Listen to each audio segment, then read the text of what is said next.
నమస్కారం. లక్ష్మి చెప్పే కథలకు స్వాగతం.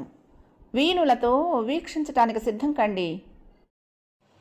ప్రియ సఖులు, ఇప్పుడు మనం ప్రముఖ సీనియర్ రచయిత శ్రీ పిఎస్ నారాయణ గారు రచించిన ఆత్మీయం ధారావాహిక నుండి 6వ భాగం వినేద్దామండి. జనవరి 26కు ప్రతిసారి లాగానే ఈ సంవత్సరం విద్యార్థులకు పోటీలు పెట్టారు అన్ని విభాగాల్లోనూ. ఈసారి అదనంగా డ్రాయింగ్ కూడా చేర్చారు చక్రవర్తి సలహాతో. సంక్రాంతి వెళ్ళిన తర్వాత శని ఆదివారాల్లో 2 రోజులు ఈ కార్యక్రమాన్ని నిర్వహించారు. ఆ ఊరి పెద్దలు చాలామంది ఆ 2 రోజులు స్కూల్ ఆవరణకు వచ్చి పిల్లల పోటీ కార్యక్రమాలను ఉత్సాహంగా చూశారు. పీటీ సారే కాకుండా ఈసారి చక్రవర్తి, భ్రమర, చిదంబరం మరికొంతమంది టీచర్లు ఉత్సాహంగా పాల్గొని ఆ కార్యక్రమాలను ఎంతో విజయవంతంగా జరిపారు. మార్చి 31వ తేదీన పూర్ణచంద్రరావు గారి పదవి విరమణ జరుగుతూ ఉండటంతో ఈసారి రిపబ్లిక్ డేకు ముఖ్య అతిథిగా బయట వారిని ఎవరిని పిలవకూడదని హెడ్ మాస్టర్ గారి చేతనే జెండా వందనం చేయించాలని టీచర్లంతా ఏకగ్రీవంగా తీర్మానించుకున్నారు. ఆయనంటే అందరికీ గౌరవము, భక్తి. స్వాతంత్ర దినోత్సవం రోజులాగానే ఈసారి భుజంగాన్ని ఆహ్వానించినందుకు సోమశేఖరం గునుస్తూనే ఉన్నా ఎవరూ పట్టించుకోలేదు. మీరు నాకంటే 25 ఏళ్ల ముందు రిటైర్ అవుతారు. ఆ సంవత్సరం నేను దగ్గరుండి మీ చేత జెండా ఎగరేయిస్తాను అంది నవ్వుతూ భ్రమర సోమశేఖరాన్ని చూస్తూ కవిస్తున్నట్టుగా. అవసరం లేదు, నాకు ఊరి పెద్దలకు గౌరవం ఇవ్వటమే ఇష్టం అన్నాడు ముఖం ముడుచుకుంటూ. అంటే మిమ్మల్ని సర్పంచ్గా చేయాలన్నమాట. మీలో అందుకు కావలసిన లక్షణాలు చాలా ఉన్నాయి. గుడ్ లక్ అంది పక్కపక్క నవ్వుతూ. సోమశేఖరం విసురుగా వెళ్ళిపోయాడు అక్కడి నుంచి. పోటీలు జరిగిన రాత్రి 9 గంటలప్పుడు చక్రవర్తి తల్లి ఫోన్ చేసింది. వెళ్ళగానే చెయ్యటమే, మళ్ళీ వారమైనా ఫోన్ చేయలేదు. ఎలా ఉన్నావు అంది. అతడు సంక్రాంతికి హైదరాబాద్ వెళ్ళొచ్చాడు. రిపబ్లిక్ డే సందర్భంగా పిల్లలకు చాలా రకాల పోటీలు పెట్టామమ్మా. దాంతో నేను భ్రమర బిజీ అయిపోయాం అన్నాడు నవ్వుతూ. అందుకే ఫోన్ చేయలేదు అన్నాడు. అది పల్లెటూరు, జాగ్రత్త. ఇక్కడిలాగా ఎవరి జీవితం వారిది కాదు. ఎంత అమ్మాయిని వివాహం చేసుకోవాలని నిర్ణయించుకున్నా పెళ్లి కాకుండా రోడ్ల మీద తిరిగితే ఎవరు మెచ్చకపోగా అవాకులు చవాకులు పేలుతూ ఉంటారు. గౌరవప్రదమైన వృత్తిలో ఉన్నావు, కళంకం తెచ్చుకోబోకు అంది. ఎప్పుడైతే పూర్ణచంద్రరావు గారు కల్పించుకొని భ్రమర తల్లి ఉద్దేశం తెలియపరిచారో ఆ తర్వాత అతడు హైదరాబాద్ వెళ్ళి వెంటనే తల్లికి ఆ సంగతి చెప్పాడు. నాకైతే అభ్యంతరం లేదమ్మా. నీకు నాన్నకు అంగీకారం అయితే మనం ముందుకు వెళ్ళొచ్చు. పెద్దలు మీ నిర్ణయమే నాకు శిరోధార్యం అన్నాడు. సరేలే, ఇప్పుడు నీకు వరుసైన వాళ్ళు ఎవరూ లేరుగా, అడ్డుపడతారనుకునేందుకు. ఎట్లాగైనా బయట సంబంధానికి వెళ్లాల్సిందే. అన్నీ కలిసి వస్తే అలాగే చేసుకుందో కానీ ఒకసారి నాన్నను వాళ్ళ ఊరెళ్ళి ఆ కుటుంబ పరిస్థితి ఏమిటో చూసి రమ్మంటాను అంది ఆమె కొడుకు మాటలకు తృప్తిగా. ఓ 15 గంట సేపు తల్లి కొడుకులు మాట్లాడుకున్న తర్వాత ఉంటానమ్మా అన్నాడు గడియారం వంక చూసుకుంటూ, ఇంకా భోజనం కాకపోవడంతో. అరే, ఒక పని చేయరా, స్కూలు పిల్లలకి ఆటల పోటీలే కాదు, శాస్త్రీయ సంగీతంలో కూడా పోటీలు నిర్వహించండిరా. వాళ్ళు గొప్పగా పాడాలనేం లేదు. పాడాలనే ఉత్సాహాన్ని వాళ్ళల్లో కల్పిస్తే కొంతమంది అయినా ముందు ముందు రాణించగలుగుతారు అంది. అమ్మ, నువ్వు వచ్చి ఆ పోటీలకు జడ్జిగా ఉంటానంటే హెడ్ మాస్టర్ గారి చేత రేపు ఉదయాన్నే సర్క్యులర్ ఇప్పిస్తాను అన్నాడు పక్కపక్క నవ్వుతూ. సంతోషించాలేరా నీ తెలివికి. ఇవన్నీ నాన్న రిటైర్ అయిన తర్వాత మేము ఆ ఊరు వచ్చి సెటిల్ అయితే అప్పుడు చేద్దుగానిలే. అవును, ఆ ఇంటి ఓనర్తో మాట్లాడావా? వెంటనే అద్దెకున్న వాళ్ళను ఖాళీ చేయించమని చెప్పకపోయావా? భయాన ఇచ్చి అప్పుడే 4 నెలలు దాటలా. ఇల్లు మన చేతికొస్తే ఎండాకాలం సెలవుల్లో దగ్గరుండి బాగు చేయించుకుని రంగులు వేయించుకోవచ్చు. మీ పెళ్ళైతే ఆ ఇంట్లోనే గృహప్రవేశం జరుపుదాం అంది. చూద్దాంలే అమ్మా, ఏ పనులు ఎప్పుడు అవ్వాలో అప్పుడే అవుతాయి, తొందరపడితే ఎలా అన్నాడు. చూద్దామంటే కాదు, వెంటనే మాట్లాడు, లేకపోతే నాన్నను పంపేదా? వద్దమ్మా, ఇంత చిన్న విషయానికి ఆయన అంత దూరం నుంచి రావటం ఎందుకు? రేపు పూర్ణచంద్రరావు గారిని మాట్లాడమని చెప్తానులే. ఫోన్ ఆఫ్ చేశాడు. ఇక ఆ విషయం పొడిగించడం ఇష్టం లేదన్నట్టుగా. శనివారం ఉదయాన తూర్పున వెలుగు విచ్చుకుంటున్న సమయంలో కురుస్తున్న మంచును కూడా లెక్క చేయకుండా సాయిరాంపురంలో జనమంతా ఊరి బయట ఉన్న ఆంజనేయుల తోట వైపుకు పరుగులు తీసాగారు. నాగరాజు స్కూల్లో పనిచేస్తున్న రంజని టీచర్ ఆ తోటలోని పనస చెట్టు కొమ్మకు చీరకు చెంగుతో మెడకు ఉరివేసుకుని ఆత్మహత్య చేసుకున్నదనే వార్త దావారణంలా ఊరంతటినీ వ్యాపించింది. ఆంజనేయులు కంగారు పడిపోయాడు. అతడు భార్యను తీసుకొని వెంటనే తన తోట వైపుకు పరుగులు తీశాడు. అతడు వచ్చేటప్పటికే అక్కడ చాలామంది జనం చేరారు. తోట చుట్టూ ఉన్న వాళ్ళని తోసుకుంటూ ముందుకు వెళ్ళారు ఆ దంపతులు. పనస చెట్టు కొమ్మకు వెళ్లాడుతున్నది రంజన శరీరం. 25-30 సంవత్సరాల మధ్య వయసులో ఉంటుంది. చామన ఛాయ అయినా ఒడ్డు పొడుగ్గా ఉండి చూడటానికి చక్కగా ఉంటుంది. గులాబీ రంగు నైలాన్ చీర కట్టుకుంది. జుట్టు రేగి ముఖం ఉబ్బి కళ్ళు ముందుకు పొడుచుకుని వచ్చి చూసే వాళ్ళకి భయం కలిగించేలా ఉంది ఆ క్షణాన ఆకారం. కాస్త పక్కగా ఆ తోట కాపలా మనిషి భార్య పిల్లలతో దిగులుగా నిల్చుని ఉన్నాడు. వాళ్ళు అక్కడే నైరుతి దిక్కుగా ఉన్న ఓ గుడిసెలో ఉంటారు. అతడి 15 ఏళ్ల పెద్ద కొడుకే వెళ్ళి ఆంజనేయుల్ని పిలుచుకొచ్చింది. ఆంజనేయులకు రంజనితో దూరపు బంధుత్వం ఉంది. సాయిరాంపురంలో 2 సంవత్సరాల క్రితం ఉద్యోగంలో చేరినప్పటి నుండి 2 కుటుంబాలు మరింత దగ్గరయ్యాయి. ఒకళ్ళింటికి ఒకళ్ళ రాకపోకలు ఎక్కువయ్యాయి. రోజు మంగళగిరి నుంచి వచ్చిపోతూ ఉంటుంది స్కూల్కి. ఇంకా పెళ్లి కాలేదు. ఏ రోజైనా ఏదైనా ఇబ్బంది వచ్చినా, వాతావరణం బాగుండకపోయినా ఆ రాత్రి ఆంజనేయుల ఇంట్లోనే ఉండి మర్నాడు స్కూల్కి వస్తుంది. ఆమె తండ్రి మంగళగిరి పొగాకు కంపెనీలో పనిచేస్తూ ఉంటాడు. మధ్య తరగతి కింది స్థాయి కుటుంబం. ఆమెకు ఆత్మహత్య చేసుకోవాల్సిన అవసరం ఏమొచ్చిందో ఎవరికీ అర్థం కావటం లేదు. మంచి తెలియగలదని, స్కూల్లో ఆమె బోధన బాగుంటుందనే పేరు ఉంది. ఆ ఊళ్ళోనే ఉన్న ఆ స్కూల్ టీచర్లంతా ఒక్కొక్కళ్లే వస్తున్నారు. విషణ్ణ వదనాలతో చెట్టుకు వెళ్లాడుతున్న రంజితిని చూస్తున్నారు. ఆంజనేయులు ఏం చేయాలో తెలియనట్టుగా బిక్కమొహం వేసుకుని కొయ్యబొమ్మలా నించుండిపోయాడు. అతని భార్యకైతే కంటి వెంట నీరు ఆగటమే లేదు. క్రితం సాయంత్రం రంజని తన క్లాసు పిల్లవాడి చేత కబురు పంపిస్తే ఆంజనేయులు స్కూల్ వదిలే సమయానికి వెళ్ళాడు. అమ్మ నిన్నొకసారి రమ్మంది బాబాయ్. నాన్నకు 2 రోజుల నుండి కడుపులో నొప్పి వస్తున్నది. విజయవాడ తీసుకువెళ్ళి ఎవరైనా పెద్ద డాక్టర్కి చూపిస్తే బాగుంటుంది అనుకుంటుంది అని చెప్పింది. అలాగేనమ్మా, పొద్దున్నే పూజ అవగానే బయలుదేరి వస్తానని చెప్పు అన్నాడు. ఇద్దరు మెయిన్ రోడ్డు వైపుకు నడవసాగారు. సెంటర్లో ఆమె మంగళగిరి బస్సు ఎక్కుతుంది. నమస్కారం అండి.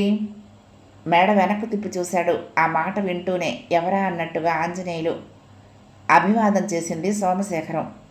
వచ్చే నెలలో 2 నేషనల్ సేవింగ్ సర్టిఫికెట్లకు ఆయుష్ తీరింది. మీరే డబ్బు తెచ్చి పెట్టాలి అన్నాడు అతను నవ్వుతూ. తప్పకుండా 4 రోజుల ముందు వాటి వెనకాల సంతకం చేసి నాకు ఇవ్వండి, తెచ్చి పెడతాను. అలాగే అతడు వెళ్ళిపోయాడు. నీకు ఈ ఊళ్ళో తెలియని వాళ్ళంటూ ఎవరూ లేరా బాబాయ్ అడిగింది రంజని. నా వృత్తే ఇలాంటిదమ్మా. ఇన్సూరెన్స్ ఏజెంట్ను. 2 చిట్ ఫండ్ కంపెనీలకు మెంబర్లను చేర్చేది నేనే. ఇక పోస్ట్ ఆఫీస్ సేవింగ్స్ స్కీమ్స్ అన్నింటిలోనూ నా ద్వారానే చేరతారు. ఎవరికైనా ఏదైనా గవర్నమెంట్ ఆఫీసులో పని పడితే నాకే చెప్తూ ఉంటారు. కాళ్ళు చేతులు ఆడినంత వరకైనా కష్టపడాలి కదా. అందరితో కలివిడిగా ఉంటేనే నా చేతిలో 4 పైసలు పడేది అన్నాడు. ఆమె నవ్వుతూ, వస్తాను బాబాయ్, రేపు ఉదయం మాత్రం గుర్తుంచుకుని రా అంది. రంజిత బస్టాండ్ వైపు వెళ్ళింది. ఆంజనేయులు కోదండరామస్వామి గుడికి వెళ్ళాడు. అతడి ఆలోచనలన్నీ శ్రీరామనవమి పండుగ మీదే ఉన్నాయి. ఎలాగైనా ఘనంగా ఆ వేడుకను చేయాలనేది అతడి కోరిక. నాగరాజు వచ్చాడు. సారీ ఆంజనేయులు గారు, మీ బంధువు ఇలా చేసిందేమిటి? కుటుంబ సమస్యలు ఏమైనా ఉన్నాయా? నా దృష్టికి తెచ్చినా నేను చేయగలిగిన సాయం చేసేవాడిని కదా. ఇలా మా స్కూలు ఓ మంచి టీచర్ని పోగొట్టుకోవటం నాకెంత బాధ కలిగిస్తోంది అన్నాడు. ఆంజనేయులు తాళెత్తితే ఆయన పక్కనే ఉన్న భుజంగం కనపడి చేయి చాచాడు సారీ అంటూ. వాళ్ళు మాట్లాడుకుంటూ ఉండగానే పోలీసులు వచ్చారు. అప్పుడే వాళ్ళ దాకా ఆ విషయం ఎలా వెళ్ళిందా అని కించిత్ ఆశ్చర్యపోయాడు ఆంజనేయులు. ఏమైంది? ఇప్పుడే ఫోన్ వచ్చింది. ఎవరండి ఆమె భుజంగం గారు అన్నాడు ఇన్స్పెక్టర్ ఆయన చూస్తూనే దగ్గరగా వచ్చి. ఆమె టీచర్గా నాగరాజు స్కూల్లోనే పనిచేస్తున్నది. ఎందుకు చేసిందో ఇలాంటి పిచ్చి పని అర్థం కావటం లేదు. చాలా మంచి మనిషి. నాకు ఈ విషాద వార్త తెలియగానే తట్టుకోలేకపోయాను. ముందు మీకు చెప్పడం నా విధిగా భావించి ఫోన్ చేశాను. వీరు ఆంజనేయులు గారని ఈ తోట యజమాని. ఈ ఊళ్ళో ఇన్ని తోటలున్నాయి, వీరిదే దొరికిందా? వీరితో పరిచయం ఉందా ఆమెకు అడిగాడు ఇన్స్పెక్టర్. ఊరేసుకోవాలంటే ఏదో ఒక చెట్టు కావాలి కదండి. ఊరికి మొదట్లోనే ఉన్న ఈ తోట ఆమెకు సానుకూలంగా కనపడి ఉంటుంది. దురదృష్టవశాత్తు అది వీరిదైంది అన్నాడు తల వంచుకొని నాగరాజు నిర్లిప్తంగా. మీకు ఇంతకుముందే తెలుసా ఆమె? ఆంజనేయుల్ని అడిగాడు ఇన్స్పెక్టర్. ఆమె మాకు బంధువండి. ఇన్స్పెక్టర్ వెంట వచ్చిన పోలీసులే పనస చెట్టుకు వెళ్లాడుతున్న రంజన శవానికి ఫోటోలు తీశారు. తర్వాత చెట్టు నుంచి దించి వెనక్గా వచ్చిన అంబులెన్స్లోకి ఎక్కించారు. ఆంజనేయులు గారు, మీరు మాతో రండి. వారి కుటుంబ సభ్యులు ఎక్కడుంటే వారిని కూడా రమ్మనమనండి. వారింటి సమస్యలు ఏమిటో తెలుసుకోవాలి. ఈ అమ్మాయికి పెళ్ళయిందా? తోట యజమానిగా మీది వాళ్ళది స్టేట్మెంట్ తీసుకుందాం. వేధవది, ఎంతటి బాధాకర సంఘటనకైనా మా రూల్స్ అంటూ మాకు ఏడుస్తాయి కదా, తప్పదు. ఆ తర్వాత వీలైనంత తొందరగా పోస్ట్ మార్టం చేయించి బాడీ నిప్పిస్తాను అన్నాడు ఇన్స్పెక్టర్. పెళ్లి కాలేదండి. ఈ అమ్మాయి అమ్మా నాన్న మంగళగిరిలో ఉంటారు. విషయం వారికి ఫోన్ చేసి చెప్పాను ఇక్కడికి వస్తూనే అన్నాడు ఆంజనేయులు దిగులుగా.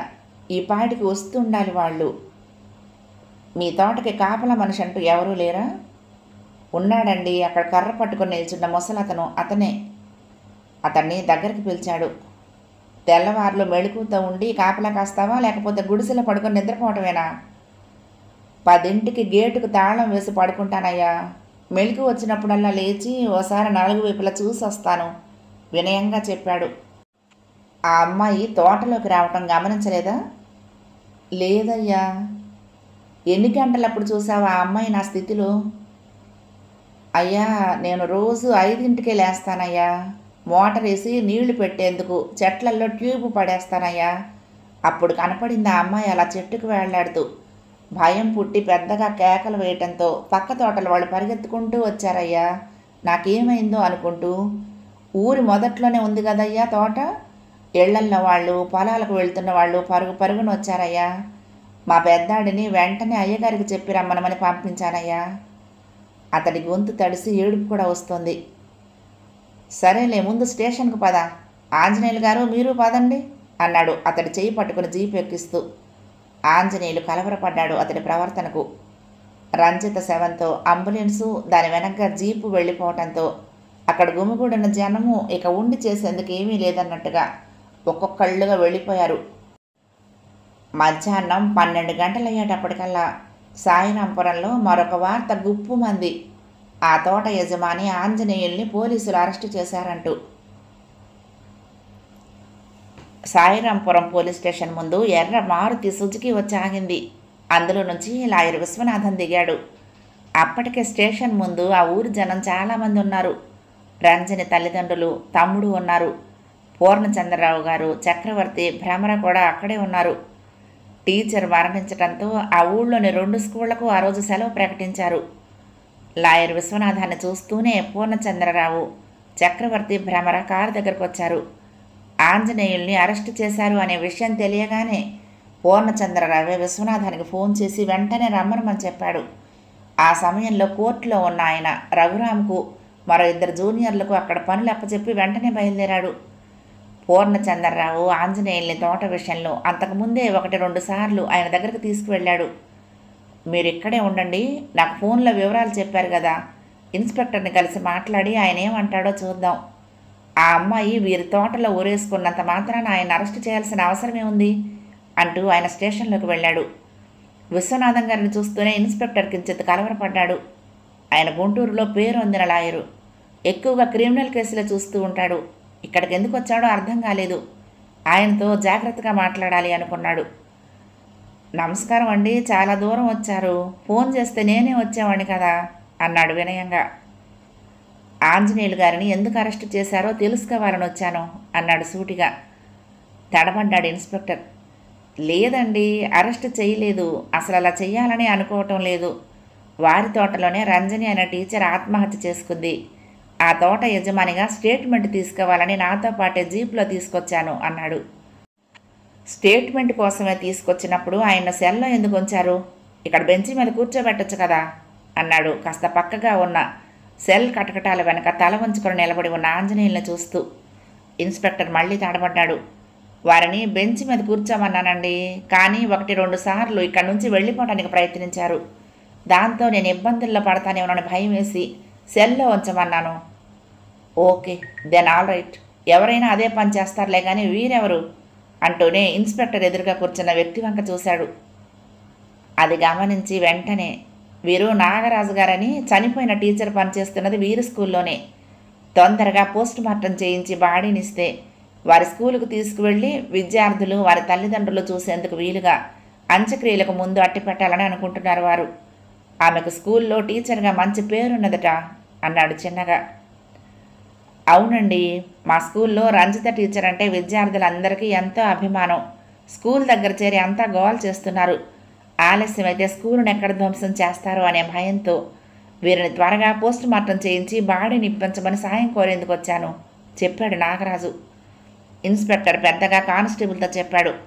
ఆంజనేయులు గారిని తీసుకొచ్చి ఆ బెంచ్ మీద కూర్చోబెట్టు, మంచినీళ్ళు కావాలేమో అడిగి ఇవ్వు. సార్ మీరు కూర్చోండి అన్నాడు. విశ్వనాథ్ నవ్వాడు. నిజమే, ఎవరి జాగ్రత్తలో వారు ఉండక తప్పదు. ఈ రోజున పిల్లలు ఎట్లా ఉన్నారు? పిడుగులు. వారి భయం వారిది. ఆంజనేయులు గారు పారిపోతాడేమోనని మీ భయం మీది. కానీ నాకొక్కటే అర్థం కాకుండా ఉంది. మీరు ఆంజనేయులు గారిని స్టేట్మెంట్ తీసుకోవటానికే తీసుకొచ్చారు. ఆయన ఈ ఊళ్ళో 10 ఏళ్ల నుండి ఉంటున్నారు. పెళ్ళాం పిల్లలు ఉన్నారు. పొలాలు తోట ఉన్నాయి. ఆయన తోటలోనే ఆ అమ్మాయి ఆత్మహత్య చేసుకున్నంత మాత్రాన ఆ పెద్ద మనిషిని పారిపోతాడనే భయంతో సెల్లో కూర్చోబెట్టడం అనేది ఎంతవరకు సమంజసం? ఆ లెక్కను చూస్తే చనిపోయిన ఆ అమ్మాయి పనిచేస్తున్న స్కూలు వీరిదే. ఆ అమ్మాయి ప్రవర్తన మీద వీరి దగ్గర స్టేట్మెంట్ తీసుకోవాలి. మీరు పిలిపించకపోయినా వారే వచ్చారు. మీరు స్టేట్మెంట్ ఇవ్వమని అడిగితే వీరు పారిపోవచ్చు. వీరిని సెల్లో పెట్టచ్చు కదా. ఆహా, అలా పెట్టమని నేను అనటం లేదు. ఆంజనేయులు గారి విషయంలో మీ ఆలోచన విధానాన్నే నేను ప్రశ్నిస్తున్నాను. లాయర్ మాటలతో ఇన్స్పెక్టర్ ముఖమే కాదు, నాగరాజు ముఖము నల్లగా మాడిపోయింది. చిన్న వయసులోనే విషాదకర పరిస్థితుల్లో చచ్చిపోయిన ఆమె కుటుంబానికి న్యాయం చేయాలనే తపనలో చిన్న తప్పు జరిగింది. ఇన్స్పెక్టర్ తల వంచుకుని అన్నాడు. ఎఫ్ఐఆర్ రాశారా? లేదండి. ఎందుకని? స్పాట్కు వెళ్ళటం, రాగానే బాడీని పోస్ట్ మార్టంకి తీసుకువెళ్ళే హడావుడిలో ఇంకా రికార్డు చేయలేదు చెప్పాడు. ఆ అమ్మాయి రాత్రి ఎప్పుడో, ప్రస్తుతానికి మీ ఉద్దేశంలో లాగా ఆత్మహత్య అనుకుందాం, చేసుకుంది. తెల్లవారుతూ ఉండగానే మీకు ఆ వార్త అందింది. అవును, మీకు ఆ విషయం ఎలా తెలిసింది? ఈ ఊరి సర్పంచ్ గారే ఫోన్ చేసి చెప్పారండి. ఓహో, ఊరి పెద్దగా ఆయన డ్యూటీ ఆయన నిర్వహించారన్నమాట. ఎఫ్ఐఆర్ రాయటానికి అంతసేపు పడుతుంది. ఇప్పుడు రాద్దామన్నా మీకు ఫోన్ వచ్చిన టైం కూడా మర్చిపోయి ఉంటారు. దాన్ని ఎలా రాయాలో ఎవరైనా వచ్చి డిక్టేట్ చేయాలా? నవ్వుతూనే అడిగాడు విశ్వనాథం. ఇన్స్పెక్టర్ లోలోనే ఆయన మాటలకు కొత్తలాడిపోతున్నాడు. లేదండి, లేదు, నేనే స్వయంగా నిజాల్ని మాత్రమే రాస్తాను. అలాంటి విషయాల్లో నేను చాలా స్ట్రిక్ట్గా ఉంటాను. చూడండి, నా రైటింగ్ ప్యాడ్ మీద ఫోన్ వచ్చిన టైం రాసి పెట్టుకున్నాను. సరిగ్గా 6:26కి ఫోన్ వచ్చింది. అప్పుడు స్టేషన్లో ఎందుకున్నారు మీరు? చూడు ప్రకాష్. అవును, మీ పేరు ప్రకాషే కదూ? అవునండి, కంగారు పడిపోయాడు ఇన్స్పెక్టర్. నేను ఇంట్లో పడుకుని ఉన్నప్పుడే వచ్చింది. ఫోన్ రాగానే టైం చూసి డ్రెస్ చేసుకుని స్టేషన్కి వచ్చి మళ్ళా మర్చిపోతానేమోనని ప్యాడ్ మీద రాసి 4 కానిస్టేబుల్స్ని తీసుకుని ఆంజనేయులు గారి తోటకు వెళ్ళాను చెప్పాడు ఇన్స్పెక్టర్. నాగరాజు చికాగ్గా కుర్చీలో నుంచి లేచాడు. నేను వెళ్తానండి. మరి హాస్పిటల్లో బాడీ ఇవ్వగానే నాకు ఫోన్ చేస్తారా? నేను అంబులెన్స్ని తయారుగా ఉంచుతాను బాడీని స్కూలుకు తీసుకువెళ్లేందుకు అన్నాడు. నా హడావుడిలో నేనుంటాను. వీలుంటుందో ఉండదో మీ మనిషిని ఎవరినన్నా హాస్పిటల్ దగ్గర ఉంచండి చెప్పాడు ఇన్స్పెక్టర్. ఓకే, అలాగే అంటూ నాగరాజు వెళ్ళిపోయాడు. అతడు అటు వెళ్ళగానే, చూడు ప్రకాష్, ఇతడు ఆంజనేయులు గారి తోటను తను కొనుక్కోవాలని చూస్తున్నాడు అనుకుంటాను. నీకు తెలుసా ఆ విషయం? లేదండి, నాకు తెలీదు అన్నాడు నంగిగా. ఇన్స్పెక్టర్ నాటకం ఆడుతున్నాడని విశ్వనాథానికి తెలిసిపోయింది. వెంటనే నాగరాజు గారిని పిలిపించి ఆ అమ్మాయి ఆత్మహత్య విషయంలో అతడి ఉద్దేశం ఏమిటో వెంటనే రికార్డ్ చేయండి. రెండోది, నేను ఆంజనేయులు గారితో మాట్లాడాలి. మీకేమైనా అభ్యంతరమా? ఇన్స్పెక్టర్నే తదేకంగా చూస్తూ అడిగాడు. అయ్యయ్యో, నాకు అభ్యంతరం ఏముంటుందండి? నేను హాస్పిటల్కి వెళ్ళి అక్కడ సంగతి ఏమిటో చూసి వస్తాను.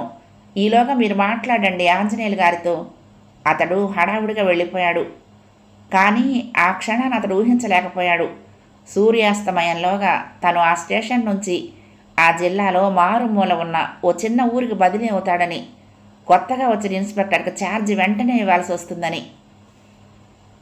రాత్రి 9 గంటలైంది. చీకటి చిక్కగా అలుముకుంది. మాణిక్యం ఇంటి ఆవరణంతా. దొడ్లో 0 వాట్ బల్బు దిగులుగా వెలుగుతోంది. భుజంగం నాగరాజు అప్పటికే 2 రౌండ్లు పూర్తి చేశారు. ఆ కార్యక్రమం మొదలు పెట్టకముందు లొడలొడా వాగిన నాగరాజు ఎవరో నోటిని కుట్టేసినట్టుగా బిగుసు కూర్చున్నాడు. భుజంగం అదొక రకం మనిషి. తినటం ఎక్కువ, తాగటం తక్కువ. దాంతో పొట్ట బాణలా తయారైంది. లోపల మాణిక్యం ఆమ్లెట్లు వేస్తూ నోరు మూత పడకుండా ఎవరినో తిట్టిపోస్తోంది. శాపనార్థాలు పెడుతూనే ఉంది. ఇప్పటి వరకు వాళ్ళు ఎలాంటి వెధవ పని చేసినా కంటికి రెప్పలా చూసుకున్న ఇన్స్పెక్టర్ క్షణాల్లో బదిలీ అయి వెళ్ళిపోయాడు. కనీసం వీళ్ళకి మాట మాత్రం కూడా చెప్పకుండా అతడు ఈ స్టేషన్ నుంచి అయిష్టంగానే వెళ్ళాడు. ఇన్స్పెక్టర్ వెళ్ళిపోయిన సంగతి నాగరాజు దిగులుగా చెప్తే మాణిక్యం చప్పరించేసింది. ప్రతిదానికి భయపడితే ఎలా? ఆ కొత్తోడిని మన ఇంటికి ఓ రాత్రి పిలు, వాడికి కావలసిన సీసాలు ముందు పెట్టు, కిర్రెక్కించేలా ఇద్దరు పిటపిటలాడే పిల్లల్ని పంపమని అవతారానికి ఫోన్ కొట్టు. నేనున్నానుగా వాడిని దారిలో పెట్టేటందుకు. పెద్ద పెద్ద వాళ్ళని నా కొంగును ముడేసుకున్న దాన్ని వీడో లెక్క అంటూ తేలిగ్గా మాట్లాడేసింది. కానీ 2 రోజులుగా తెలిసిపోయింది ఆ కొత్తగా వచ్చిన ఇన్స్పెక్టర్ ఓ కొరకరాని కొయ్యని. అయినా మాణిక్యం భయపడలేదు. వీడి బాబుల్నే చూశాను చాలామందిని. నేను ఒకసారి వెళ్ళొచ్చేదేమిటి వాడి ఇంటికి? పెళ్ళాం బిడ్డల్ని తెచ్చాడా, లేకపోతే ఇంకా ఒంటరిగానే ఏడుస్తున్నాడా అంది. తెచ్చినట్టు లేడు, నసిగాడు నాగరాజు. ముఖాన్ని విశాలం చేసుకుంది. ఇంకేం, వాడు మన ఊళ్ళో ఉన్నంతకాలం కాపురం పెట్టకుండా చూసే బాధ్యత నాది. ఊరికి నా కంగారు పడబోకు అంది. సరే అయితే వాడిని నీకు వదిలేస్తాను. కానీ నేను పొద్దున్నే గుంటూరు వెళ్తున్నాను. 10th క్లాస్ పరీక్షల దగ్గరకు వస్తున్నాయి. ఈసారి మనకు దగ్గరలో ఉన్న మరికొన్ని గ్రామాలకు కూడా మన స్కూల్ని సెంటర్ చేయాలి. ఆ బోడి గవర్నమెంట్ స్కూల్ కంటే మన స్కూల్లోనే పరీక్షలు నిర్వహించేందుకు హంగులన్నీ ఉన్నాయని పై వాళ్ళందరికీ నచ్చజెప్పి రావాలి. 4 రూపాయలు చేతిలో పడే సమయం ఇదే అన్నాడు. మళ్ళా పేపర్ లీక్ చేయించాలనా? ఓసారి చేతులు కాల్చుకున్నావు, జాగ్రత్త అంది. మరొకసారి దాని జోలికి వెళ్ళంలే. అంతకంటే మనకు కావలసిన పిల్లల్ని కాపీ కొట్టించుకొనియటమే తేలిక. మన స్కూల్లో అయితే అది మన చేతుల్లో పనే అన్నాడు. ఎంత వసూలు చేస్తున్నావురా ఒక్కొక్కళ్ళ దగ్గర అడిగింది మాణిక్యం. ఎంతక్క? పేపర్కి 2000. అన్ని పేపర్లకు అయితే కొద్దిగా కన్సెషన్ ఇచ్చి 10,000 తీసుకుంటాను. అయినా అందులో మనకెంత మిగిల్చేస్తుందని దాన్ని ఎంతమందికి పంచిపెట్టాలి? వాచర్లు ఊరికినే మన మాట వింటారా అన్నాడు. మాణిక్యం పక్కపక్క నవ్వింది. నువ్వు అట్రా ఇచ్చేది? తీసుకోవటమే కానీ ఇవ్వటం తెలుసా నీకు? ఇవ్వకపోతే ఊరికినే చేస్తారు పనులు. ఎవడు చెవులో పువ్వులు పెట్టుకుని లేరు. అసలు ఇంకా కొన్ని స్కూళ్లను మన దాంతో కలపాలంటే నేను ఎంత ఖర్చు పెట్టాలో తెలుసా? ఇంత శ్రమ పడితే మనకు చివరికి మిగిలేది 2-3 లక్షల కంటే ఎక్కువ ఉండదు అన్నాడు. సరేలే, ముందో ఇల్లు కట్టుకుని పెళ్లి చేసుకో అంది నవ్వి. హాయిగా బ్రతుకుతున్నవాడికి అదొక లంపటం దేనికి అన్నాడు నాగరాజు. భుజంగం అక్క తమ్ముళ్ళ మాటలు వింటున్నాడు కానీ నోరు తెరిచి కల్పించుకోలేదు. మాణిక్యం, మరొక 2 ఆమ్లెట్లు వెయ్యి. నువ్వు చేసినవి తింటుంటే ఎన్ని తిన్నది లెక్క కుదిరి చావదులే. 10వ తరగతి పబ్లిక్ పరీక్షలు వస్తున్నాయంటే నాగరాజుకు డబ్బే డబ్బు.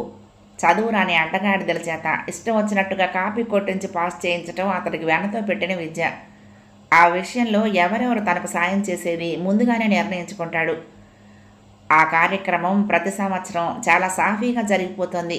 అతడి ఆశ ఒక్కటే, ఇంకా ఎక్కువ మంది పిల్లలకు తన స్కూల్ సెంటర్ అయితే తనకి ఇంకా ఎక్కువ ఆదాయం వస్తుందని. వీర్రాజు లాంటి బ్రోకర్లు ఉండనే ఉన్నారు. 10 గంటలవుతుంటే భుజంగం లేచాడు ఇంటికి వెళ్లేందుకు. బావా, గాలి వార్తలు రోజు రోజుకి ఎక్కువ అవుతున్నాయి. మన ఊరు మున్సిపాలిటీ కాకుండా చూసుకోవాల్సిన బాధ్యత నీదే. నీ ప్రయత్నాల్లో నువ్వు ఉండు. సర్పంచ్గా గెలవటమే తేలిక అన్నాడు నాగరాజు. భుజంగం వెళ్ళిపోయాడు. నాగరాజు అక్కపక్కన చేరి, ఈసారి పరీక్షలకు వచ్చే డబ్బుతో మరొక 4 గేదెలు కొనుక్కుంటావా, లేకపోతే నెక్లెస్ చేయించుకుంటావా చిన్నగా అడిగాడు. కొద్ది క్షణాల ఆలోచనలో పడింది మాణిక్యం. చూద్దాంలే, దానికి ఇంకా సమయం ఉందిగా. రంజని విషయంలో మన స్కూల్కి ఏం చెడ్డ పేరు రాదు కదా అంది నుదురు ముడివేసి. రాత్రి 10 గంటలప్పుడు విజయవాడ నుండి ప్రకాశరావు పూర్ణచంద్రరావు గారికి ఫోన్ చేశాడు. ఆయన అప్పుడే ఇక పడుకుందాం అన్నట్టుగా బెడ్రూమ్లో లైట్ ఆపి చిన్న దీపం వెలిగించాడు. నమస్కారం అండి, ప్రకాశరావును మాట్లాడుతున్నాను. నేను చెప్పిన విషయం ఏం చేశారు? జీపీఏను ఈ వారంలో రద్దు చేయించాలండి. చక్రవర్తి గారికి చెప్పి రిజిస్టర్ ఆఫీస్కు తీసుకురావాలి మీరు అన్నాడు. పూర్ణచంద్రరావుకి చిరాకేసింది ఆయన మాటలకు. ఇంకా అతడు లాయర్తో మాట్లాడలేదుటండి అన్నాడు. ఆయన ఎవరితో మాట్లాడినా మాట్లాడకపోయినా ఇక ఆగలేనండి. పిల్లలు నన్ను నిద్రపోనేయటం లేదు అన్నాడు విసురుగా. మీరు పెద్దవారు, అలా కాదు మాట్లాడాల్సింది. అగ్రిమెంట్ అయ్యేటప్పుడే అన్నీ ఆలోచించుకొని దిగాలి. ఇప్పుడు పిల్లలు వద్దంటున్నారు, భార్య వద్దంటున్నది. ఆంధ్రప్రదేశ్ రాజధాని ఇక్కడే వస్తుంది. ఇలాంటి కారణాలతో ఒప్పందాన్ని రద్దు చేయాలనటం న్యాయం కాదు అన్నాడు. అయ్యా, నేను ఇంతకు ముందే చెప్పాను మీకు నా ఇబ్బందులు. చాలా ఇరకాటంలో ఉన్నాను. మిత్రులుగా మీరే నాకు సాయం చేయాలి. నిజమే ప్రకాశ్రావు గారు, మిత్రులుగా మీకు సాయం చేయొచ్చు. కానీ అవతల మనిషి కూడా దానికి అంగీకరించాలిగా. మధ్యవర్తిగా ఉన్న నా పరువేం కావాలి? చూడండి ప్రకాశ్రావు గారు, చక్రవర్తి ఎంతో ఆత్మీయమైన తాతగారింట్లో అలాంటి పరమ చండాలపు పనులు జరుగుతూ ఉండటం చూడలేకనే ఆ పాత ఇంటిని మీరు అడిగినంత డబ్బిచ్చి కొనడానికి సిద్ధపడ్డాడు. ఆనాడు మీరు దానికి మనస్ఫూర్తిగా అంగీకరించడమే కాకుండా ఎంతో సంతోషించారు కూడా.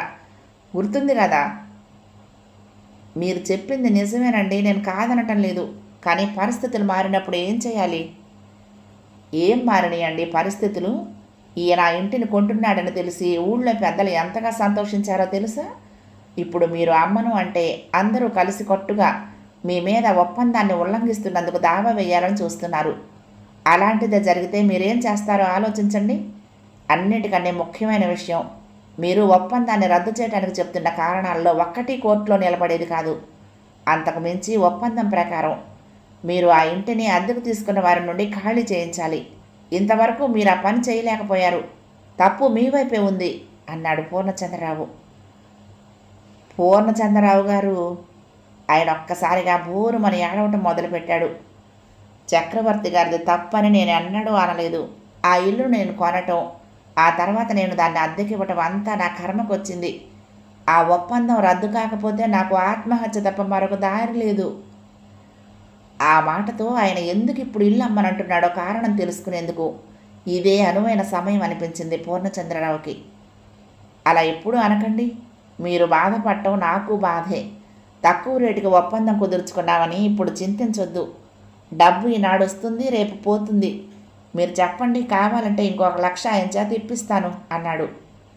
ప్రకాశ్రావు ఏం మాట్లాడాలో తెలియనట్టుగా మౌనంగా ఉండిపోయాడు. సరే, అది మీకు అంగీకారం కాదంటారా? ఈ విషయంలో మిమ్మల్ని మానసికంగా వేదనకు గురి చేయటం నాకు అంతగా ఇష్టం లేదు. అలాగే కుదుర్చుకున్న ఒప్పందాన్ని రద్దు చేయటానికి చక్రవర్తి కాళ్ళు పట్టుకునైనా అంగీకరించేలా చేస్తాను. అయితే ఒక్క క్షణం ఆగాడాయన. ఇంకొక టస్సా ఇస్తేనే కానీ అసలు కారణం ఆయన నోటి నుండి బయటికి రాదు అనుకున్నాడు మనసులోనే. చెప్పండి చెప్పండి, మీరేం చేయమంటే అది చేస్తాను.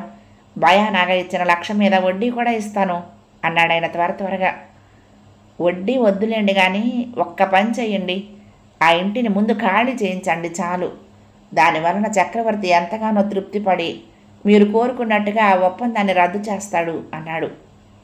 ఆయనకు తెలుసు అది ప్రకాశ్రావు వల్ల అయ్యే పని కాదని. మరొకసారి అటు పక్కన నిశ్శబ్దం ఏర్పడింది. రాజధాని వస్తుంది కాబట్టి ఆ ఇంటి విలువ పెరుగుతుందనేది మీ పిల్లల అభిప్రాయం అంటున్నారు కదా, అది నిజమే అవ్వచ్చు కూడా. మీకు మరింత లాభం వస్తున్నప్పుడు నేను ఎందుకు అడ్డుపడాలి? బాధపడితే చక్రవర్తి బాధపడతాడు. అతడితో కంటే మీతోనే నాకు పరిచయం ఎక్కువ. అటు పక్క నుంచి ఎలాంటి సమాధానము రాలేదు. తొందర ఏం లేదు ప్రకాశ్రావు గారు, మీరు ఆలోచించుకునే నిర్ణయం తీసుకోండి అన్నాడు పూర్ణచంద్రరావు అనునయంగా. అది నా వల్ల అయ్యే పని కాదండి, చాలా నీరసంగా అన్నాడు ప్రకాశ్రావు నిమిషం తర్వాత లోగొంతుకుతో. మరి ఎక్కువ రేటు వస్తుందనుకుంటున్నప్పుడు అద్దెకున్న వాళ్ళ చేత ఇల్లు ఖాళీ చేయించకపోతే కొనేటందుకు ఎవరు వస్తారండి? మాట్లాడే దాంట్లో అర్థం ఉండాలి కదా, కంఠం హెచ్చించాడు పూర్ణచంద్రరావు అతడి బలహీనత చేతిలో చెక్కటంతో. కొద్ది క్షణాలు ఆగి, అలా ఇల్లు ఖాళీ చేయించగలిగిన వాళ్ళకే అమ్ముతాను అన్నాడు చిన్నగా ప్రకాశ్రావు. పూర్ణచంద్రరావు పకపకా నవ్వాడు. ప్రకాశ్రావు గారు, మిమ్మల్ని చూస్తుంటే నాకు జాలిస్తుంది. తుచ్చులకు నీచులకు భయపడితే ఎలాగండి? ఇప్పుడు నాకు అర్థమవుతున్నది, మీ మాటల వెనక నాగరాజు ఒత్తిడి ఎక్కువగా ఉందని. అదే నిజమైతే ఆ ఒప్పందాన్ని రద్దు చేసే ప్రసక్తే లేదు. ఈ విషయంలో ఈ ఊరి పెద్దలంతా చక్రవర్తి వెనక నిలబడతారు అన్నాడు.